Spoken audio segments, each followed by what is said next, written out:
obviously now I hit record and unrecord. So this is going to be in two different recordings. Oh, funny, Tanya. All right, so here we go. And let me just scroll on down here.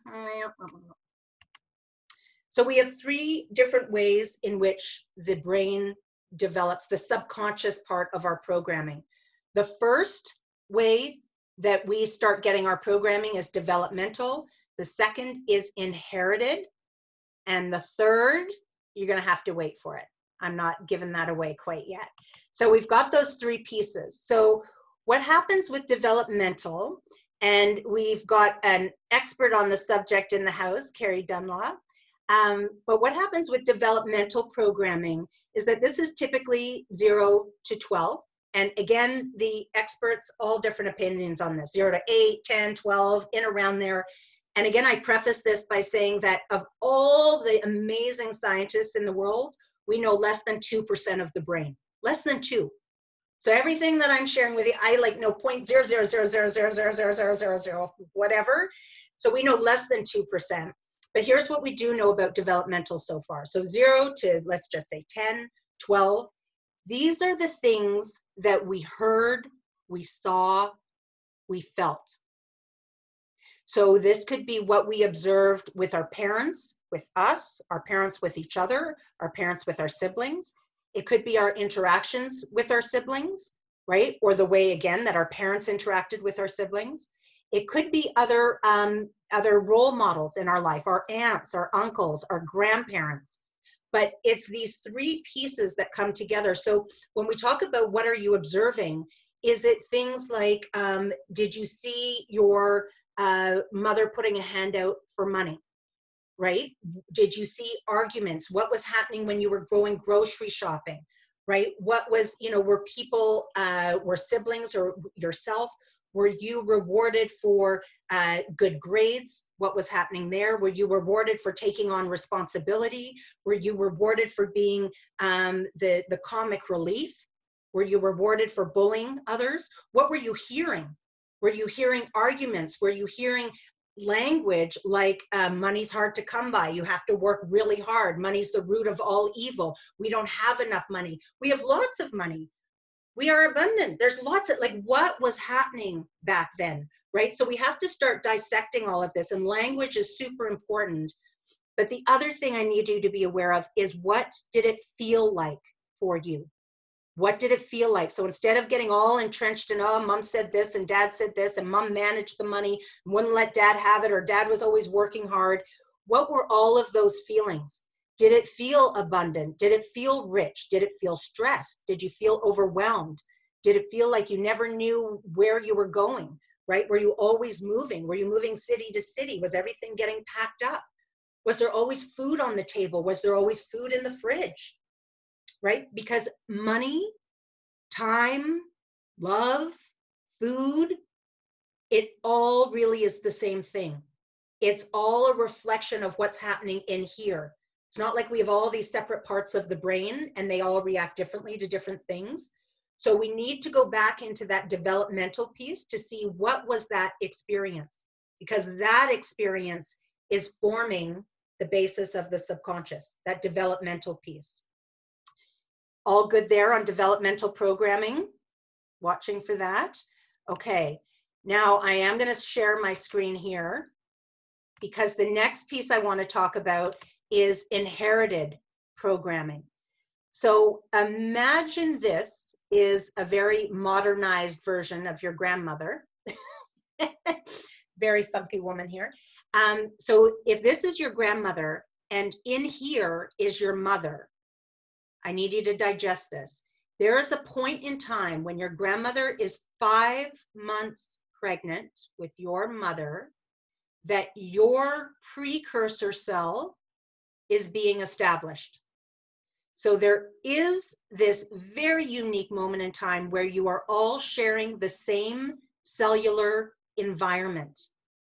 And now whatever your grandmother is experiencing at this time, and when we think about a lot of our grandparents coming over from war-torn countries, right? Displacement, We need to think about, was there famine? Was there depression?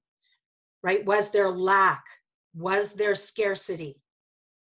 War-torn countries, was there conflict? Was there loss?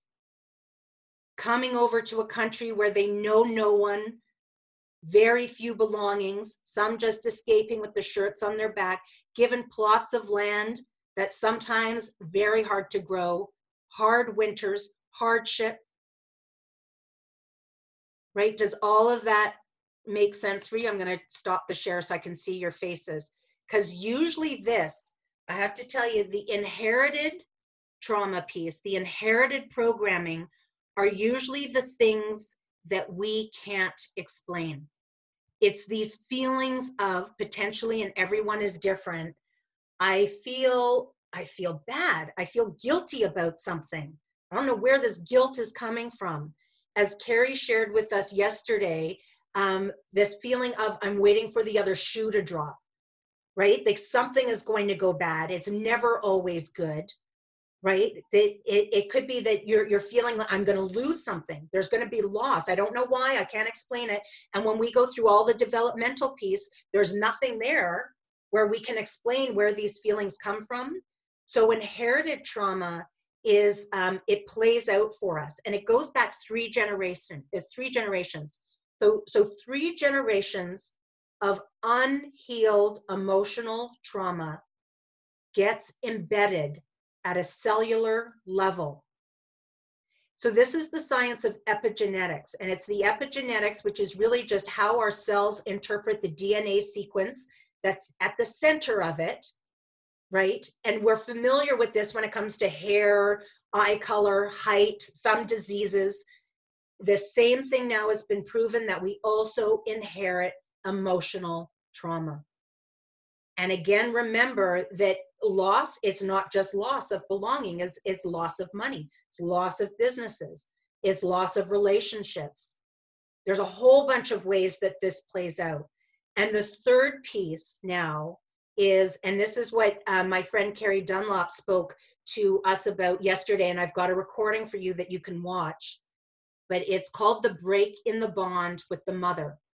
So it's kind of like this hybrid between inherited trauma and developmental trauma, because it is what is happening when we are in utero. And I know this becomes uncomfortable for a lot of people to speak about sometimes, not always with women, but when we were being carried by our mother, if our mother was distracted for whatever reason, if her emotional environment did not feel safe, right? If she had, and Carrie gave us examples yesterday, like if there were miscarriages beforehand, if there were abortions beforehand, maybe there's guilt.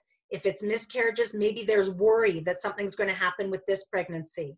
If there were adoptions, maybe there's a sense of guilt. If there's something happening with her husband, your father, right, or another person in her life, she's distracted. If something's happening with the siblings, and if one of the siblings goes into the hospital, she's distracted. If something's happening with her parents, she's distracted.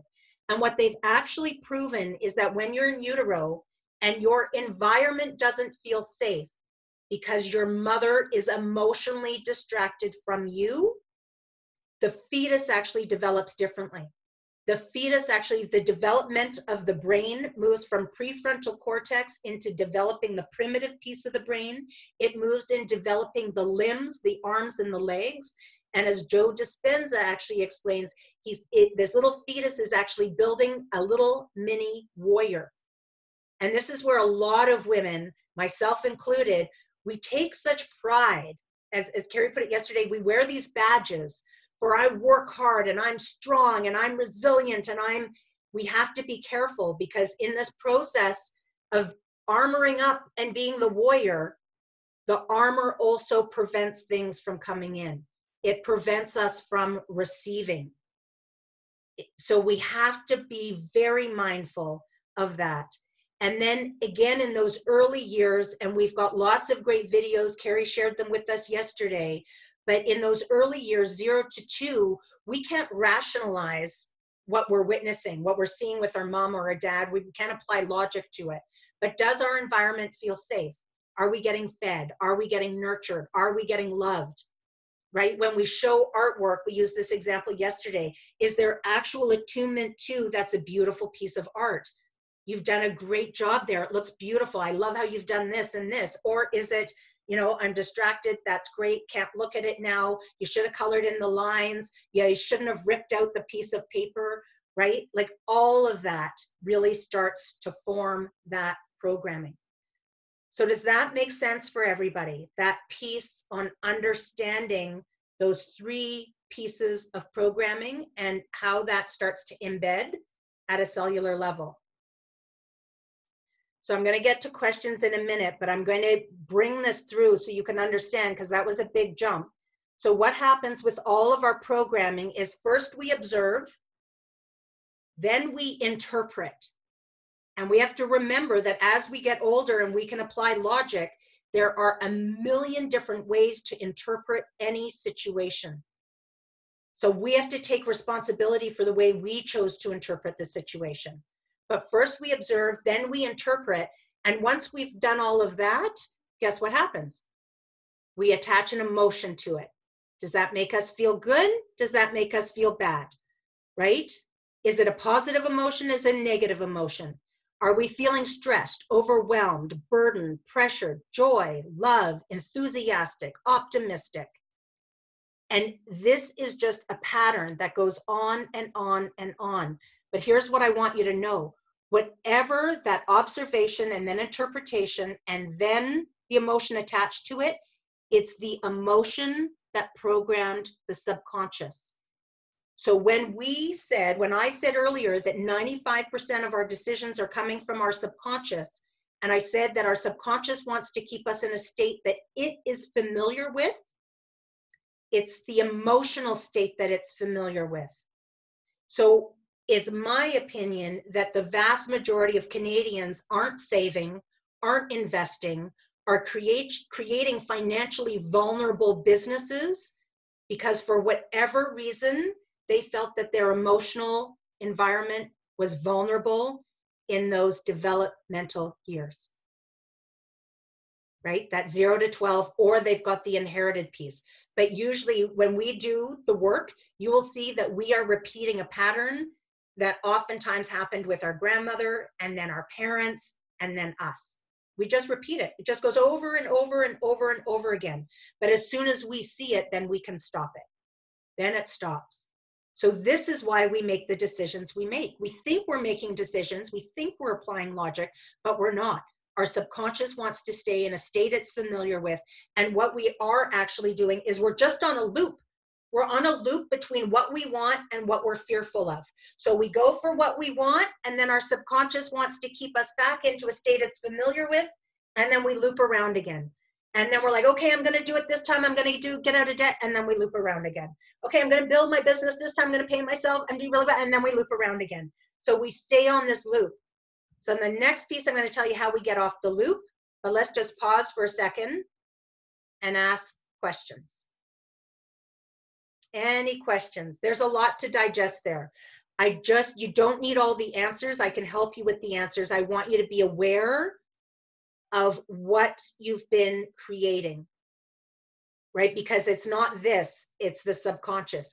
And most of you are probably recognizing that there's probably already a pattern that's been happening for the last couple of decades, over and over and over again, and you can come out of it. So Carrie Ann, Heather, any questions on that? Shannon had a question. She said, what about socialization and how we talk about money with boys and girls? Does this impact men and women differently? Well, I think every family is different on that one. I think it depends on what the conversations look like at home. I do know that we still, because when we're not aware of the martyrdom, we pass that on to our kids, right? So a lot of women will pass on the martyrdom because our kids are observing what we do, right? So our daughters observe what we do and we put everyone else first. So then they think that they kind of need to do that too, and that can happen. With men, what I see happen with men is that if women tend to relive a legacy of martyrdom, I see men reliving a legacy of being the warrior, but sometimes the warrior can turn into the tyrant. And in that warrior, it's lots of armor, right? So let's never be vulnerable. Let's not show our emotion. Let's not cry. We have to provide. We're the ones that have to do all the work. We're the ones that have to work hard. So in business, I see men doing a great job of delegating. They usually tend to grow bigger businesses because they're very good at delegating, but they too are struggling with the profit piece. Believe it or not, them as well, right? So when we get into inherited trauma, and again, Carrie's got tons of feedback on this, but it is oftentimes, you know, that relationship that we have with our mom, but our dad inherits emotional trauma too, and then that gets embedded at a cellular level, right? And it can play out so many different ways. But I think that as soon as we start to become aware of the language that we're using and of the financial situation that we're in, where I see it usually go off the rails, and what we haven't been doing a great job of is owning our mistakes and showing the kids our mistakes. So when we say, you know what, I didn't do so great here, but here's how we're going to fix it, they then see that we make financial mistakes, but that we can get through it.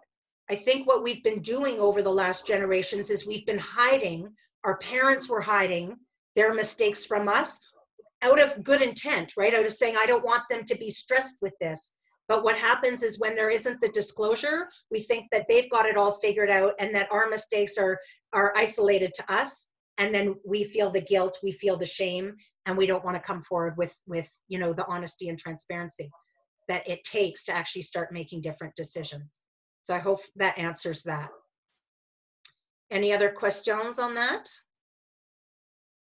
There's a lot under inherited, but I tell you, not under the mindset. There's a lot of work that we can do together in this space. I don't expect you to have it all figured out. I just want you to start thinking about things. And here's a trick for you. If you haven't done so, I know you're taking lots of notes, but I want you to actually take a page out of your journal, and I want you to create 3 columns, whatever your notes you're making right now, 3 columns. And on one column, I want you to write trigger. And on the second column, I want you to write emotional response. And then on the third column, you can write why. And so the gift in emotions is that anytime we get emotionally charged, for whatever reason, if we feel love, if we feel anger, if we feel resentment, if we feel fear, if we feel anger, all of those emotions are actually showing us what's embedded in our programming. That's why we're getting triggered, because it's in our subconscious. If it wasn't in there, we wouldn't be getting triggered. That's why you can watch a movie and some people are getting emotionally charged and other people are like, oh, that was fine. So when you get emotionally triggered, if anything I'm saying is triggering you, right? Or when you leave this and you speak with a partner and you get angry, or you watch a movie and you get sad, write down what was happening, write down the situation, write down what you were feeling. And then this is where most people leave it. They're like, oh, well, I feel sad. Well, I feel angry. Or we blame the other person. We're like, that was a sad movie. Or so-and-so didn't put the dishes away. Gosh, darn it all, right? You have to go one step further, and you have to start exploring the why, because it's in that why that you'll start to see what's actually going on in here. And then when you get emotionally charged in the whys of going, oh, well, this happened to mom. I remember this going on with mom. I remember mom got angry in this stuff. You'll start to bring up a whole bunch of stuff. And guess what happens? When you bring it up, it's not in your subconscious anymore, right? Now it's in your conscious. So you're already starting to heal stuff. You're already starting to reprogram. This is not difficult. This is not difficult. Our subconscious wants us to believe it's difficult, because if we think it's difficult, then our subconscious gets to stay in a state it's familiar with. That's the irony of all of this. This is so frigging simple. It is so simple, but our subconscious is like, no. Let's make lots of excuses, because then it gets to stay familiar, right? It gets to stay in what it likes and what it knows. All right, so I am going to carry on, because in my perfectionist tendencies, I put together a timeline and I'm behind timeline.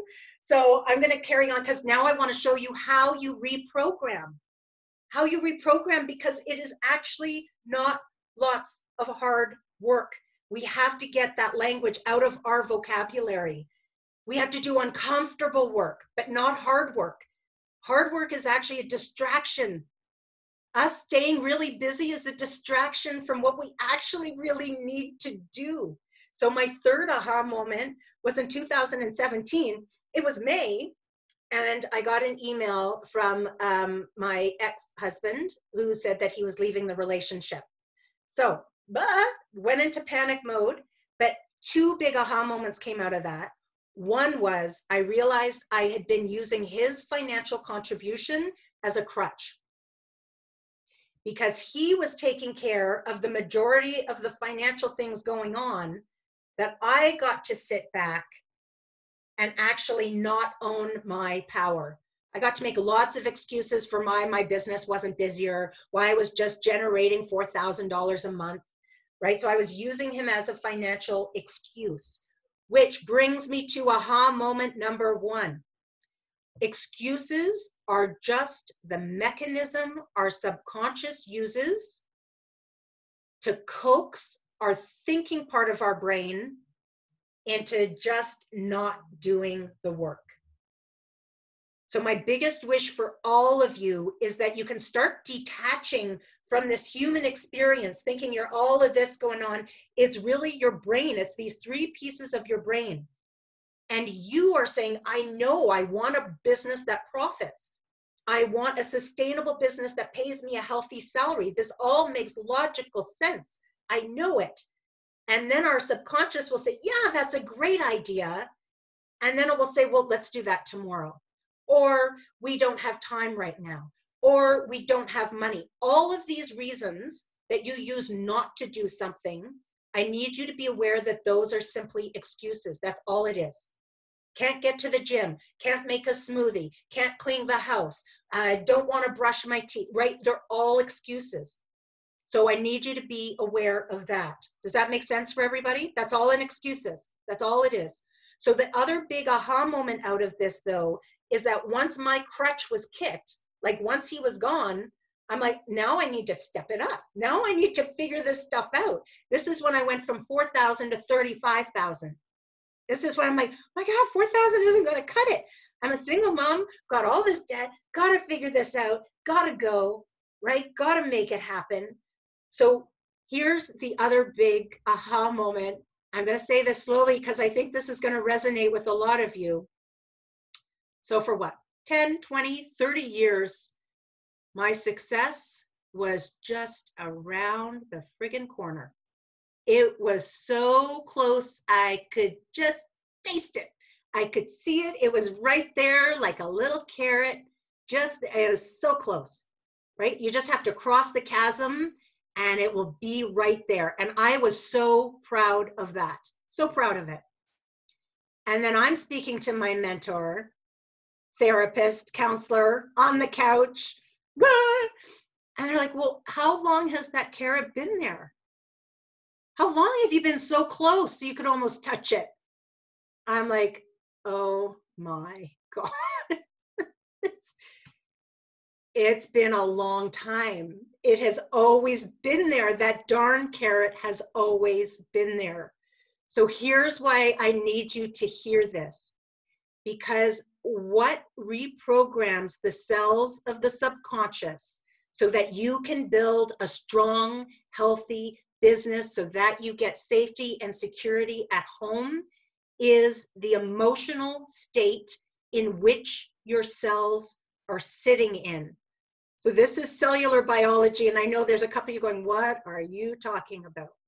So here's the thing, because emotionally I was feeling that it was around the next corner, guess what happened? It was always around the next corner. If you're feeling like, you know what, I will be rich when this happens, you will be rich when that happens, but when that happens, it won't ever come because it's not there now. If you're feeling angry now, you're going to create more anger now. If you're feeling fear now, you're going to create more fear. If you're feeling scarcity now, you're going to create more scarcity. This is what happens. So here's how we actually get out of this. Because again, remember, we can think right now, and I know all of you women, you're going to do this. You're going to go build an action plan, and you're going to say, okay, I got to do this, and I got to do this, and I got to do this, and you're going to think you're using all of this. And then your subconscious is going to make all of these excuses for you not to do it. Because again, remember, it wants to stay in a state that it is familiar with, right?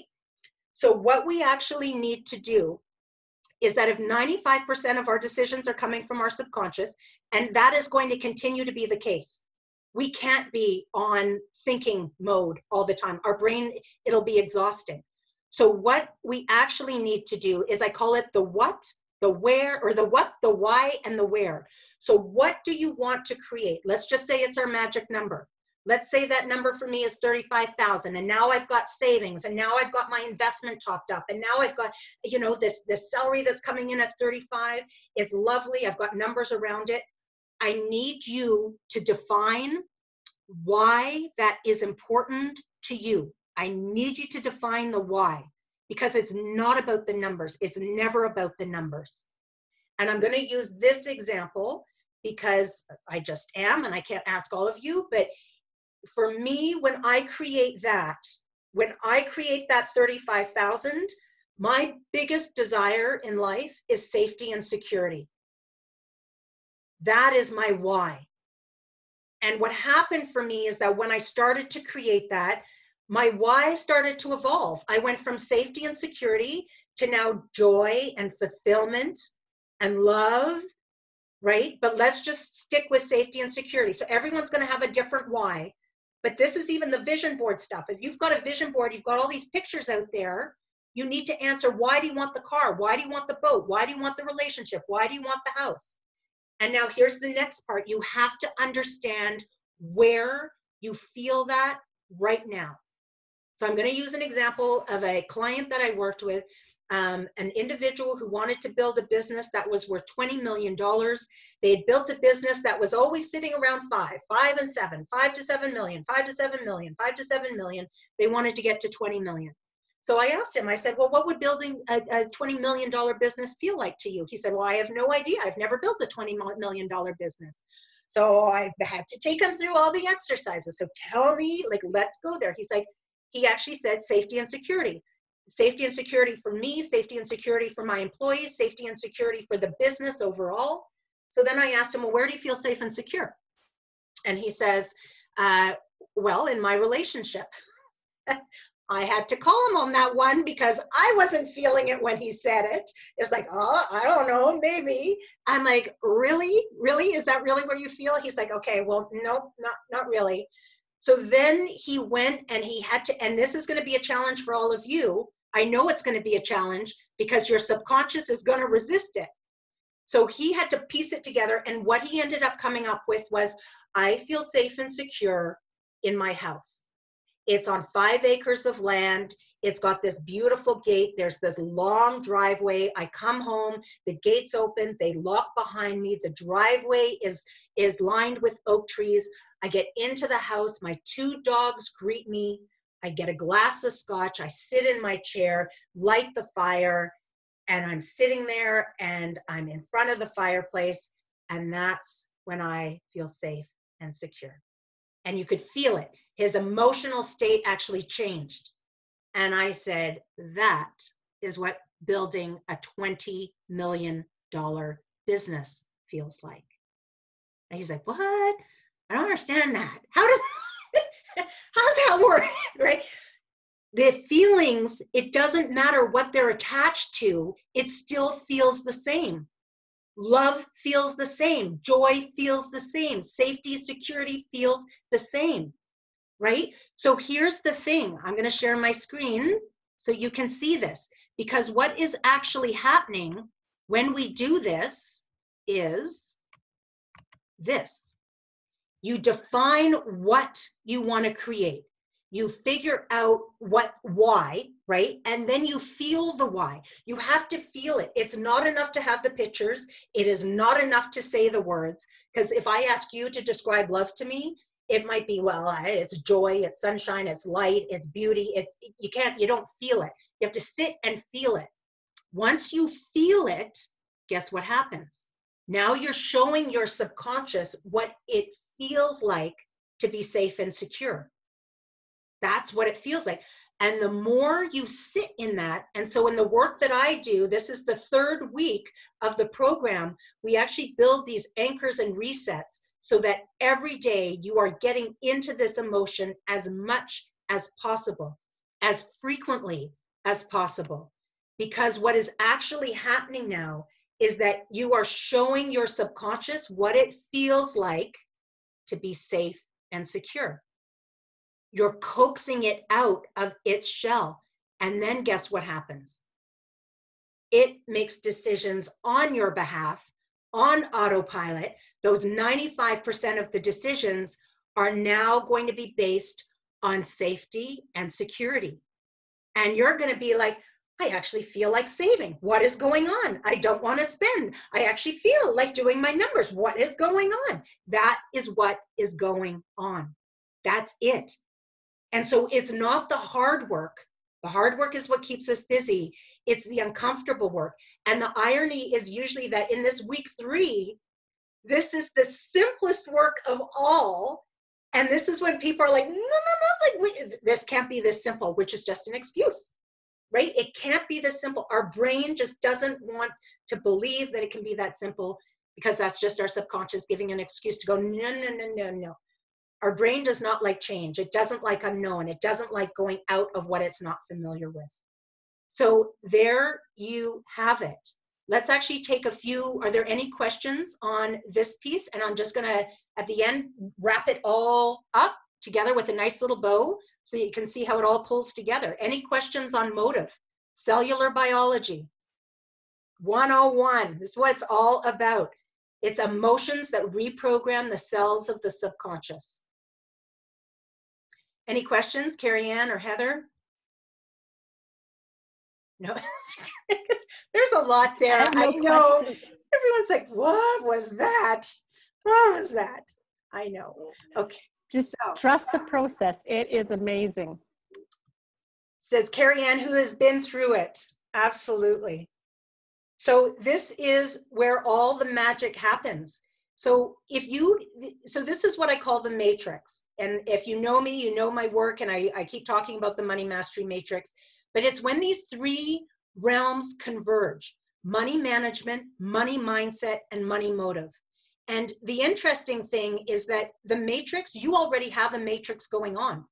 You have already created, and everybody thinks, oh, I need the tools to create. You don't need the tools to create. You've already created your reality. You just did it without intention, right? You've created everything that you're going through right now. You don't think you did because your subconscious did 95% of the work, but you already did it. So what's interesting in this matrix is that, and this is what, after 10 years, I was fascinated by this, because this, believe it or not, this is nothing new. This is nothing new. Experts under money management, whether it's Susie Orman or Dave Ramsey or Gail Van Oxlade, everyone's saying the same thing with money management. There's lots of tools out there. Money mindset, everything we just went through, this is what psychiatrists do, right? This is their work here in the money mindset. There are brilliant people in money mindset here too. I mean, Tony Robbins gets into a lot of this stuff. I'm trying to think of other coaches right now. The names are escaping me. Anyways, yeah, okay. This is when you sit on the couch with the therapist. And money motive, we've got a lot of spiritual advisors in here. Deepak Chopra is saying all of this stuff. Gabby Bernstein is saying all of this stuff. None of this is new. But what is new, in my opinion, is that it all needs to work together. And so for 10 years, for me trying to figure my money stuff out, it got very confusing because it's like, okay, I'll go do that over here. And okay, I'll build a budget over here. And okay, I'm going to do this over here. And at the end of the day, we need to be taking conscious and deliberate action in each one of these steps. which really actually just stems from awareness. Awareness on how much we need to create, awareness on where the blocks have been.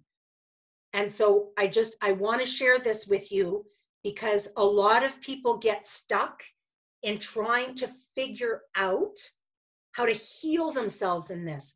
And I'm not saying healing is bad, but even just the language of healing denotes that something's broken, right? It denotes that there's a problem. And then guess what?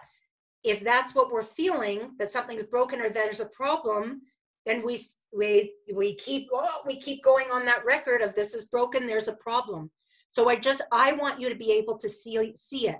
And there are ways that we can start to heal it, but I don't want you to get stuck on that, because the real work is in changing our emotional state. It's about getting into alignment and reprogramming the cells of the subconscious. So it's when these three worlds converge that this is when we experience the magnificence of money. And so my intention for you is that this isn't about making all the problems go away, because that is not what life experience is about. We are going to continue to experience some hardship, some struggle. That's where we learn. But my goal for you is that you're actually living a life of magnificence with moments of struggle that we can learn from, instead of living a life of struggle and scarcity and insecurity and having these little moments of magnificence, right? I want you to turn it around. That is the goal. So this is the work I do. It's a program called The Matrix. It's I've been doing it now for 3 years. September 2017 is when we started doing it one-on-one. It's actually 21 days. 21 days. Each one of these is broken into 3 weeks. We've had 800 entrepreneurs go through it, and everybody's experience is very different, from starting new businesses, growing teams, because a lot of women, myself included, I have a hard time building a team because I have a hard time being vulnerable and letting people in and allowing people to make mistakes and to see my mistakes increase salary, pay down debt, create security for themselves, alter financial trajectories. But one of my favorites is that relationships get reconciled.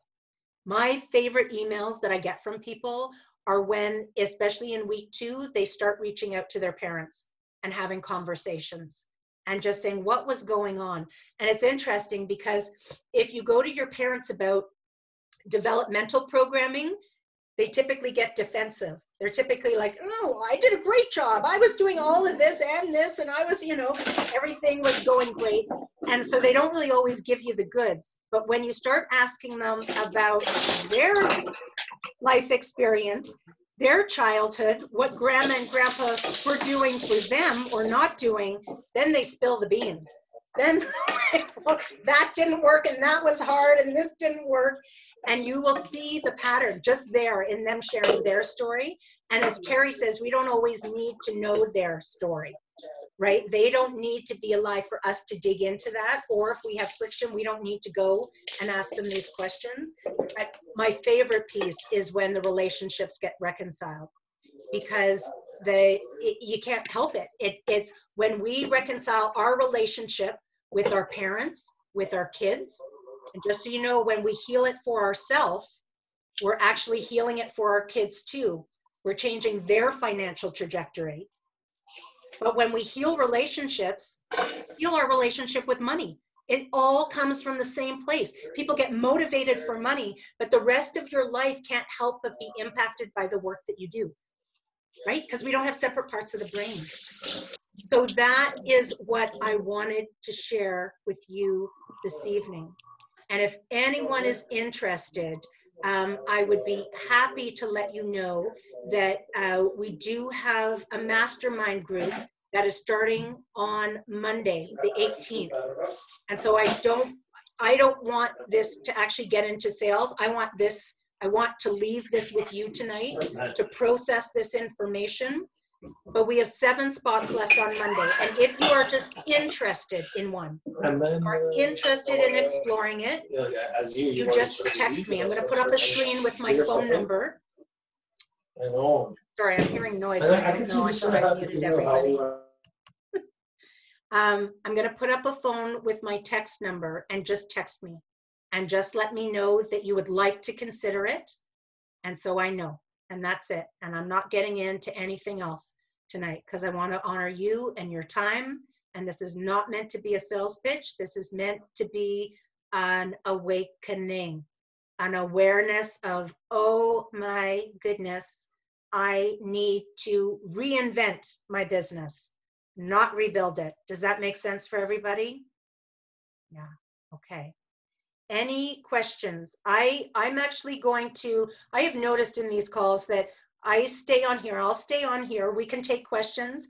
I'll stay on here till about 8:30, 8:40. And it's interesting when people drop off, then the people that stay behind are like, I want to talk to you. So I'm going to do that. I'm not going to just hang up and say, okay, goodbye, everybody. Oh, but before I forget, let me put my information up so you can see it.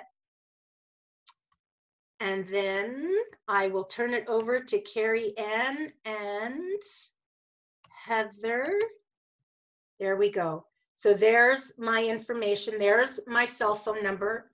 So if you are interested in the mastermind group, so it's 21 days and it's all the tools and it's all online and you get to connect. It's a group of 10 so that you've got a support structure around you. And there's live coaching and you get your own matrix master that walks you through everything. Just text me and let me know that you'd like to explore it. And there's my email. And everything on the program can actually be found at the moneymasterymatrix.com. The whole program is there for you to review. So hopefully I've put that up there long enough. Everybody can see it. And I will come back into here. And do we have any questions? Any feedback? Any aha moments? Does anybody want to share an aha moment that they had through our hour and 20 minutes together? Crickets. I'm going to play the app. Play the app. What are you ladies seeing in the chat? Heather and Carrie Ann?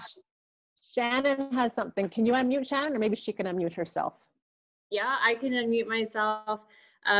So many awesome aha moments in here. And, you know, I have to say that you and I have never met, but every time I have spoken to you, you have left me with something to think about. And I really wanted more people to be able to hear your message, because as I have worked with so many women entrepreneurs, I have noticed in my work that money is the one thing women don't want to talk about. There is so much emotion, there is shame, there's embarrassment, there's, you know, a feeling if they're making too much, they feel embarrassed. If they're not making enough, there's a feeling of embarrassment. And I want that to go away. And I just think that what a gift you have through this knowledge and this matrix that you have. And I just personally just wanted to thank you for taking this time to share, because I think if more women heard this message, I think that we would have more confidence, that would build more competence in allowing us sort of that freedom to build the businesses and the lifestyles that we deserve. So I just wanted to say thank you, and thank you so much for the aha moments. I've taken away some things myself as well. And just thank you so much, Tanya. Yeah, well, thank you, Shannon. And again, thank you for the work that you do. And it's true, I think, especially, you know, as women, if this is the big piece, right? Because we are the nurturers, it's embedded in us. If we start to get rid of the guilt and the shame, and we start to come forward with our stories, we inspire the next generation, right? Like we build the businesses, we inspire the next generation. We have so much power to actually really just totally alter the trajectory of our economy as a whole, right? Like when we each step into our power and own that, and then help that next generation do it, we are so powerful. But we need to own that power, and we can't hide from it. And self-worth is a big piece for a lot of us. But if we champion each other through this, we so have this. We so have it. If I can just share a couple of stats with this group, but when we take a look at all Canadian small, medium-sized enterprises across Canada, only 16% of those companies are majority women-led companies. When you take a look at the next step at how many women are taking these companies to mid or even high growth companies, that number drops to 10%. When you're looking at women who are exporting, that number drops again. And so there's something about the mindset that is preventing women from taking that next step, from really mindfully growing the business. And so this really helps me understand, because there's definitely a correlation between money. I think women's desire to even borrow money to grow the business too would be another interesting piece that I wouldn't mind talking to you about one day. But anyway, I do want to leave space for other people to have this time with you. So thanks. Yeah, no, great points. And I think, you know, being in the space that you are, you get to see it firsthand, but you're right. And do you see men building lifestyle businesses? Sorry for the men on the call. Says, but men don't build lifestyle businesses, right? Like, it's just not in their DNA. Unfortunately, it's in our DNA right now, because we think, oh, maybe we should be doing all of these things. And I'm not saying that lifestyle businesses are a bad thing. But even if it's a lifestyle business, that does not give you the excuse to not profit and to not charge the right price and charge what you're worth, right? There seems to be this, oh, it's just a lifestyle business, just right? We got to remove that word from our vocabulary too. I catch myself all the time. But yeah, so much, and we just do it in small baby steps. So that's what it is. We're not looking to make huge changes overnight, but just the small, continuous baby steps forward. When we do what's uncomfortable, as Carrie put it yesterday, those things that make us cringe, when we do those and we continue to do those, you can't do it once and then say, okay, I did it, right? You need to continue to do it to the point where you don't cringe anymore. Then you know you've got a new neural pathway that's established. That's what it takes. Right? So it's not showing up once and doing the sales call and, okay, I'll make my 3 sales calls today. You make 3 sales calls today, you do 3 sales calls tomorrow, right? But I want to encourage you to think about what you really want to build, because the businesses that you can build, and this is the other thing, a lot of women don't even think about exit strategies, right? Like, when do I want to get out of the business? Because if you build that in now, especially for entrepreneurs, being one myself, I know that we're visionaries. I know that we're butterfly chasers. I know we love sparkly things. So the idea of being in one business for 20 years is probably like, can't do it, right? So we just have to build a plan to, we're going to sell that one off in 3 years. Let's build it, sell it, and then build the next one, right? So, okay, I'll pack the soapbox away. Sorry, everybody. Just getting started. I haven't had wine. Okay, any other questions, comments? Quick question from Janine, am I saying her name right? She says, what have you found is the best way to grow your revenue? What have I found is the best way to grow revenue? Well, okay, so the first thing that I would recommend when we're actually talking about revenue is the same way that we planned in business. So if anybody needs to go, you're welcome to go. This is going to just take me one step here, but this is important and I want to show you this. So the same way that we talked about what you have to do in life, what typically we need to do in business is we need to actually start at the bottom. So what do you want your profit to be? Retained earnings to set aside, right? The investment and the ROI. So we figure those numbers out first.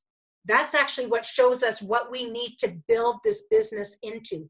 We reverse engineer the entire strategy. Then it's about, okay, what are the taxes? Now, what is the spending? So we've got operational spending. And then we need to understand the cost of goods, because oftentimes when businesses come to me saying, I don't have a net profit, usually where businesses are losing their money is in understanding their true cost of goods, and their pricing strategies are way off. So that's usually where companies are hemorrhaging. So then we charge the right price. And when we reverse engineer all of these things, now we actually understand what we truly need to be earning. So just like we did in our personal experience, we have to take that over to the business. And what most businesses are doing is they're just hoping for revenue to come in. Or they're like, okay, whatever the business can generate, that's what I'll do. So we need to know exactly how much revenue needs to be generated. And then typically the best ways, I mean, everybody's going to be different, and especially now, but it's about understanding, for the most part, it's about relationships. It's about building relationships. And what I love about COVID right now is that it has forced us to get very specific and very strategic with what value are we providing. Because everyone is after value now, especially with economic downturns. Where is the need? Which is what we should have always been doing in business. In business, is always about providing a solution, but we have to figure out where that correlation is. So once we understand what solution we're providing, then this whole idea of going out and selling just is a whole misnomer, because we're not selling.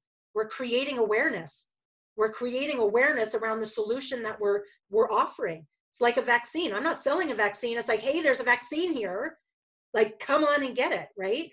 So that's what typically generates the revenue, is when we understand the solution that we're solving and who we're solving it for, and then we go and create awareness and build the relationship through. So one size doesn't fit all. I know everybody always looks for a quick fix on how do we generate revenue, but when you understand the components of what you're actually selling, it becomes easier to generate awareness around it with authenticity, with transparency, with I have something, right, that I feel is important to you. Kind of like what I did tonight. Like, I don't want to get into the sales thing, but I know that there's something there that if you feel it's right for you now, it's there for you, right? Does that make sense? So I know not the answer you were probably looking for, but lots of background on that. Any other questions? Okay.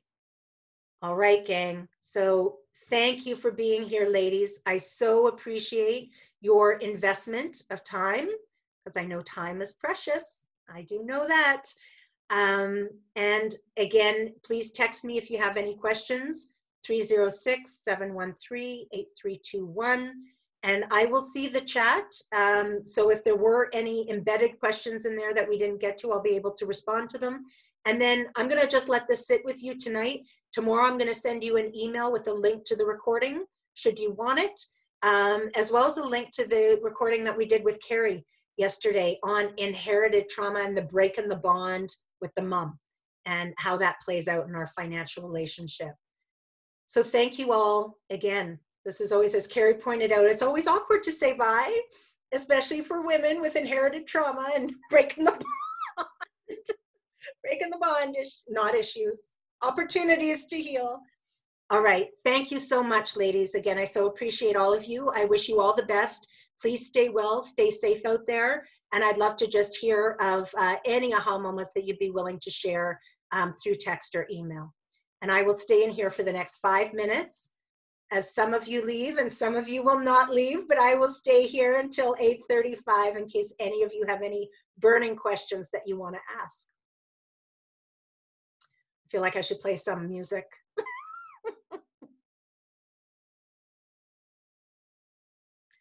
Thank you again, Shannon.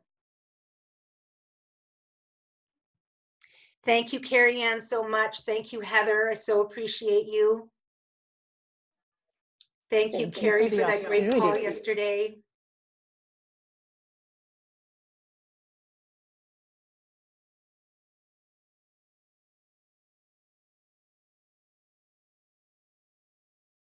Patricia is not there. Have any of you worried? I have worried sometimes about leaving my camera on. I get nervous about that. I will tell you a funny story while we're waiting here.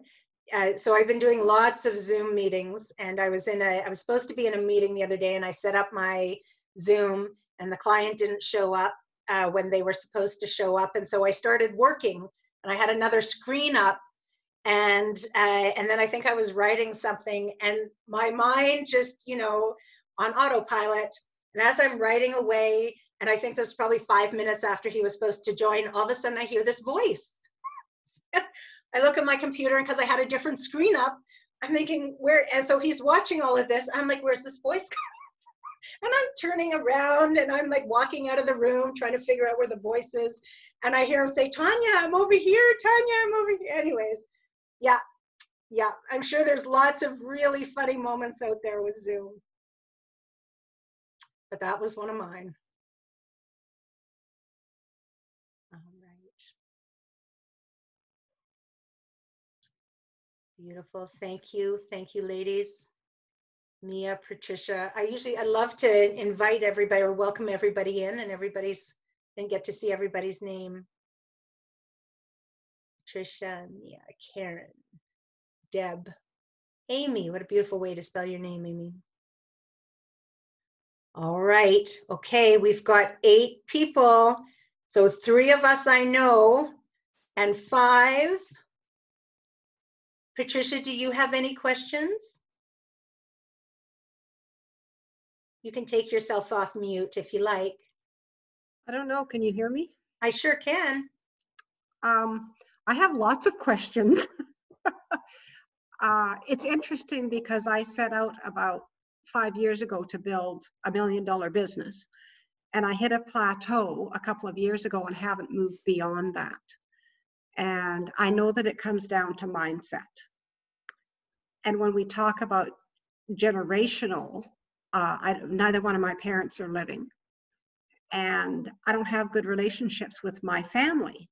So to even go to them to start, trying to gather more intel, if you would, would be a challenge. Yeah. Yeah, we actually don't need to sit down with our parents.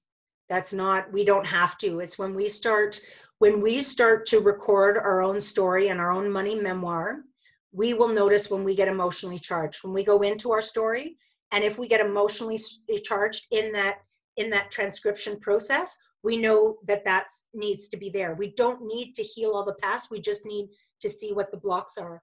And the same thing with an inherited trauma.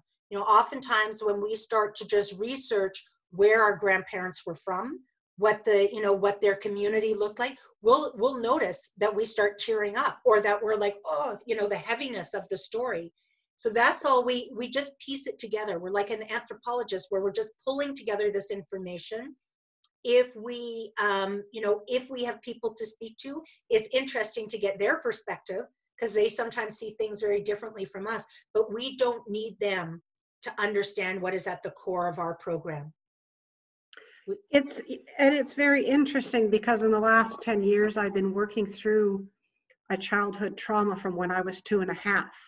So I had very few memories of my childhood until recently, when I've started to be able to recapture some of them.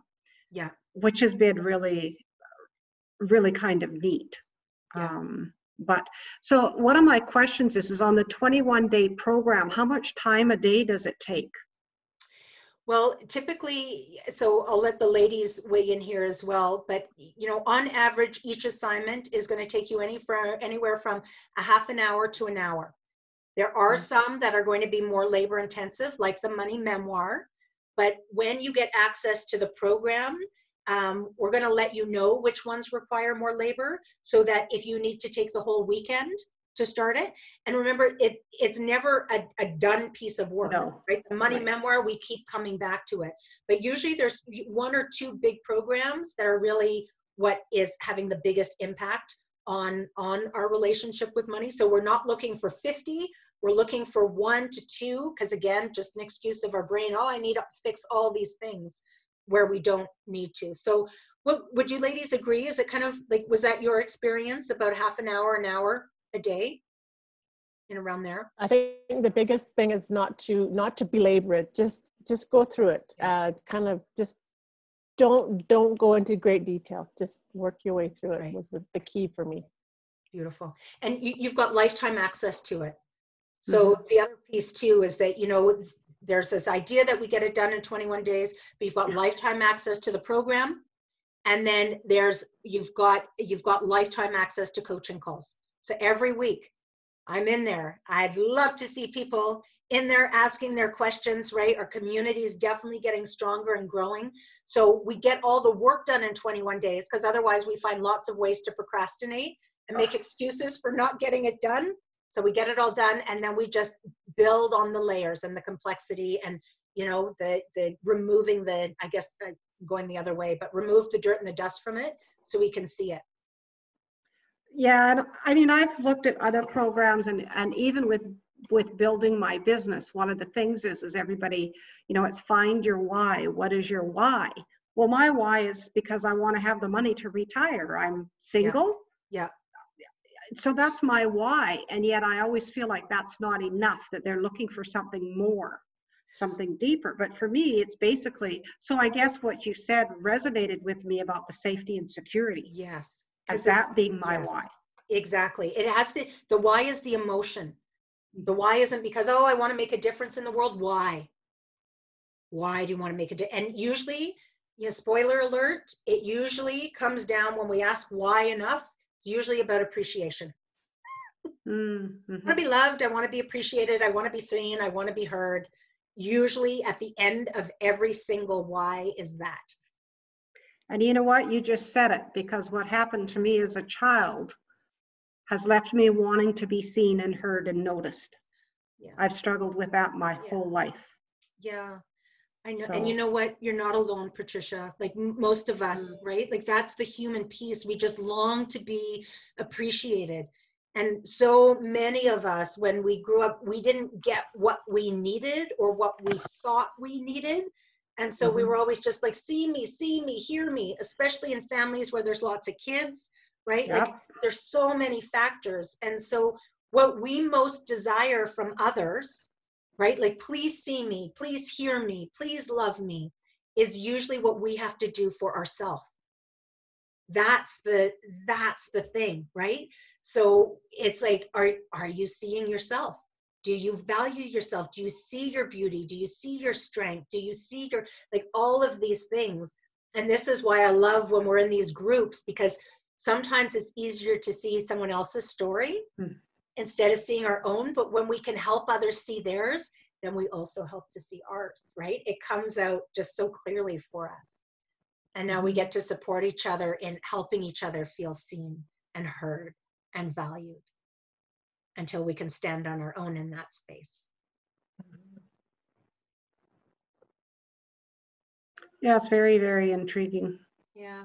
I mean, again, I'm working 10 and 12 hours a day right now. Yeah.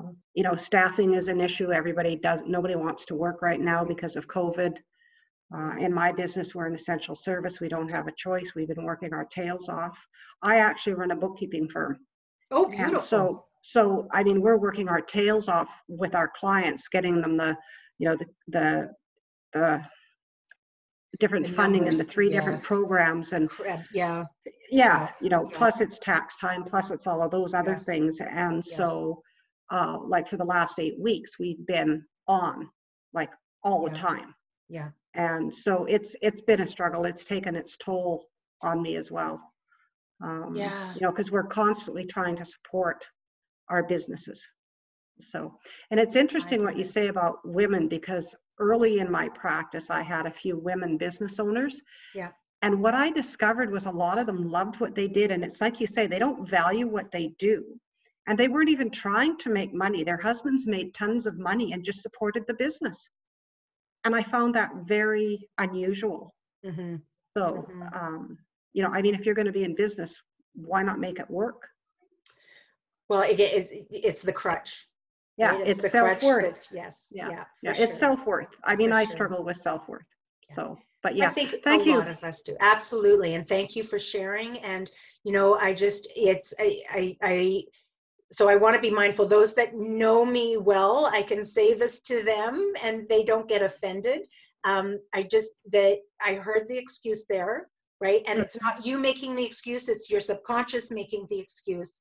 And so this is available to you whenever you wish, but I want to draw your attention to that. This is about working on you and creating time for you and showing up so powerfully as you have for everyone else and all these other business owners. And that is taking away from you. That's devaluing you, right? Like creating those boundaries around, this is important to me. This is valuable to me. So I just share that with you because that's my greatest wish for everybody, is that we can, you know, just pull ourselves out of this story in this mind and just see our language and hear our language and go, oh, I can hear myself doing this. What does that mean? Why am I doing that? Why am I saying it? Why am I feeling it? But Patricia, we are here whenever you feel ready. There's no pressure, and there's boards all the time. There's groups launching all the time, so there's no pressure in this. That's the last thing you need. Yeah. I really appreciate that, because so many times you go to something like this and it's like in the next 24 hours you've got to sign up and it's just this much money. So I really appreciated that. And you shared some very valuable information. So thank you very much. I'm glad. Thank you, Patricia, for being here. Thank you. Yeah. All right. So Mia, maybe some of these people just are left their video and are, I think we're good, ladies. Heather, thank you again. Carrie Ann, thank you again. That was lots of fun. Did you have fun? Was it good? It was great. Good. I always learn something. You fun, always inspire me. Always. Yeah. Well, you guys inspire me. I love this stuff. It's like doing this, right? That it grounds you again. Otherwise, I'm on social media, and we know how I am with that. So triple posting, making mistakes, sending links. I should just stay off social media.